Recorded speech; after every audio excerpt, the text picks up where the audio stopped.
വിഷുവിനെ വരവേൽക്കാൻ നാടും നഗരവും ഒരുങ്ങി. ചൂട് കാരണം പച്ചക്കറിയുടെ വരവ് കുറഞ്ഞത് കച്ചവടത്തെ ബാധിച്ചിരിക്കുകയാണ്. ഒരു റിപ്പോർട്ട്.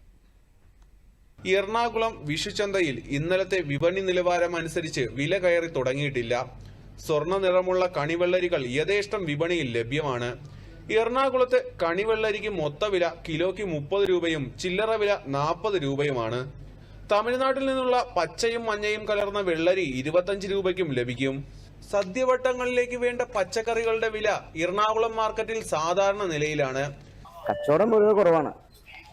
ചൂട് പച്ചക്കറി എല്ലാം മോശമാണ് ചൂടില് വരുന്ന സാധനങ്ങള്. പിന്നെ പൊതുവെ ആൾക്കാരും പുറത്തേക്ക് ഇറങ്ങാനുള്ള ഒരു ഡള്ളാണ്. സജീവമാണ് ഇത്തവണത്തെ വിഷുക്കാല പടക്ക വിപണിയും. വൈവിധ്യവും വിസ്മയവും ഒരുക്കി പുതിയ ഉൽപ്പന്നങ്ങൾ വിപണിയിലുണ്ട്. 5 വശങ്ങളിലൂടെ പലതരത്തിൽ കത്തി മയിൽപീലി കാഴ്ചയൊഴുക്കുന്ന മയിൽ പടക്ക വിപണിയിലെ പുതിയ താരമാണ്. ഏറ്റവും കൂടുതൽ ഇപ്പോഴും കമ്പിത്തിരി, മേശപ്പൂ, ചക്രം തന്നെയാണ്. അതൊരു മെയിൻ ഐറ്റം തന്നെയായിട്ടാണ് പോകുന്നത്. പിന്നെ ഇപ്പോഴത്തെ കുറെ ഫാൻസി വെറൈറ്റികളൊക്കെ ഉണ്ട്. ചിത്രശലഭം, പിന്നെ ഹെലികോപ്റ്റർ, പിന്നെ മയില്, ഇങ്ങനെയുള്ള പല സാധനങ്ങളുണ്ട്. പിന്നെ ഒരു മേശപ്പൂവിൽ തന്നെ 4 കളറുകൾ വരുന്നതുണ്ട്.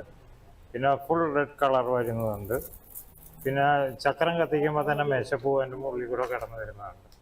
അങ്ങനെ പല വിവിധ വെറൈറ്റികളും ഉണ്ട്. വിലകളെല്ലാം സാധാരണ നിലയിലാണെങ്കിലും കനത്ത ചൂട് വിപണിയെയും ജനങ്ങളെയും വളരെയേറെ ബുദ്ധിമുട്ടിപ്പിക്കുന്നുണ്ട്. News desk, Doordarshan.